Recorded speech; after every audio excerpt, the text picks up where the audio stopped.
this is kind of a reassurance / Jesus fan club because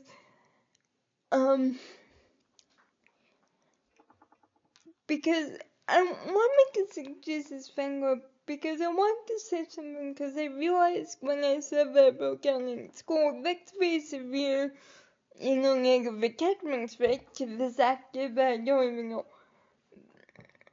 But it wasn't just that. Around the time the finale came, it was in May, so school was winding down, which meant teachers were kind of pushing exams, and I hated exams because I was always worried I'd get the low mark, even though I never did, but it was always this sense of imposter syndrome, and I guess, and take the disability card out of it. I didn't like exams, and I was going through like this high teenage angst because I had been this ambassador for a disability organization for the grade 9 and grade 10, and then they didn't need me anymore. So grade 11 I was having the most massive anticlimax, and grade 12 because of some other stuff that happened over the summer.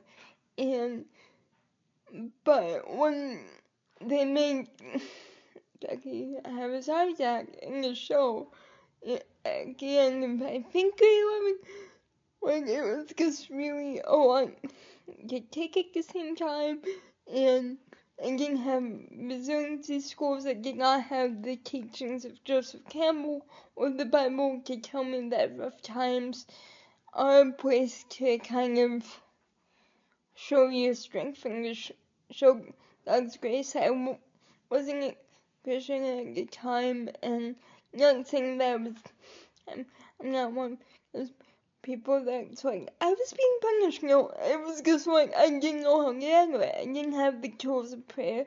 I didn't know how to breathe and count to 10. Seriously, like, people told me that all the time. But even sometimes it's exactly kicking my head and be like, darling, you need to breathe. But at the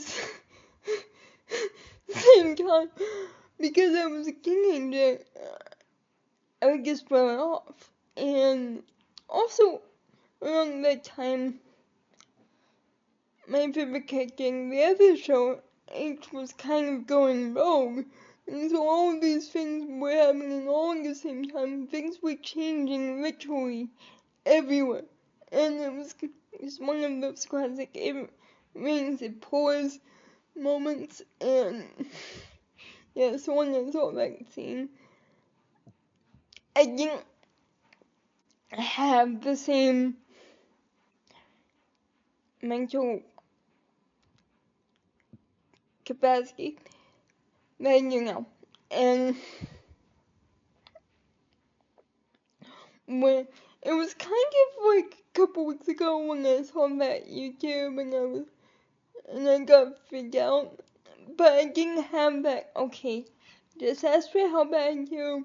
Like, I just felt completely torn, and I knew what the true feelings were about. It was one of the rare times in my teenage years that my ego didn't completely cover up the true meaning of why I was panicking about this fictional character.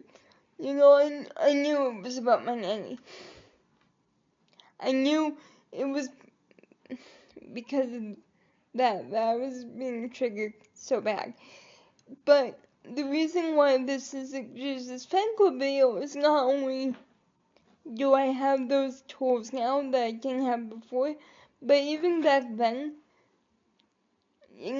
the show aired on a Tuesday night, and on Wednesdays during that time, I had a free period to help me with my homework because I couldn't do gym.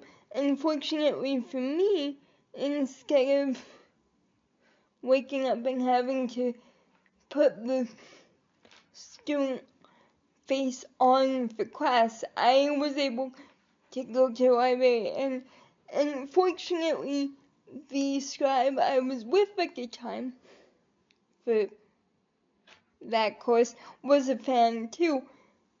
And while she said, okay, I think you need to realize this show, she also said, yes, I needed to take a break from that show too. So that was God's grace working in my life before I even really conceptualized what it was. And so He's always there, and it's actually making me choke up as I think about it, because it's so beautiful to look back on those rough moments and go, wow, He was always there, or there was always some, and if you're not religious, to look back and go, wow, there was somebody to comfort me. There was a moment that just felt like somebody was there to support me. So, yeah, that's what I really appreciate. And as I said in the description for the last video, I realized that David McCallum did pass away last year. Almost a year ago. I think he passed away on the 25th last year. And that was a big thing too, because my sis was joining, and she called me and she like, before you hear from anyone else, David McCallum passed away. And because I had a practice prayer at that time, because I had found a church group, by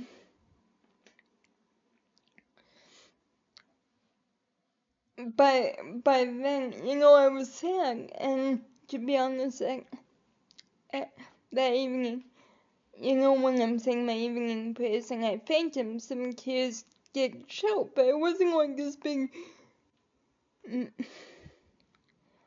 thing. I think she may have honestly and quite understandably have been expecting, because of how much I hated when they even hinted at the fact that he might retire or that he's leaving the show. Like, I would have like this really trauma-based reaction.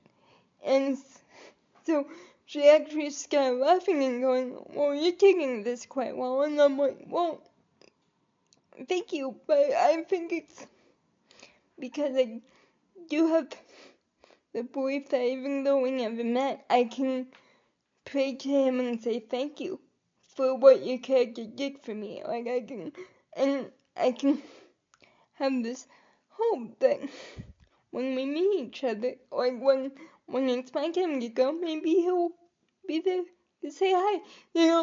Just this kind of comfort of the other side. And I think that's my main thing for believing. Yeah, I could give you all these books like Lee Stowell and everything else, and all these stories of other people, but for me, I think I believe, because when I do, there's just such a comfort, and I'm still nervous about the future sometimes, especially when I go down the YouTube rabbit hole, but at the same time, when I'm calm, I know everything's gonna be okay. And I think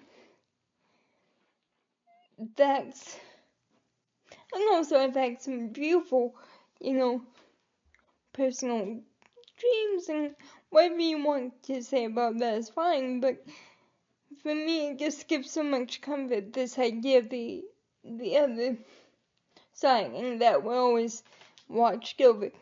So I think,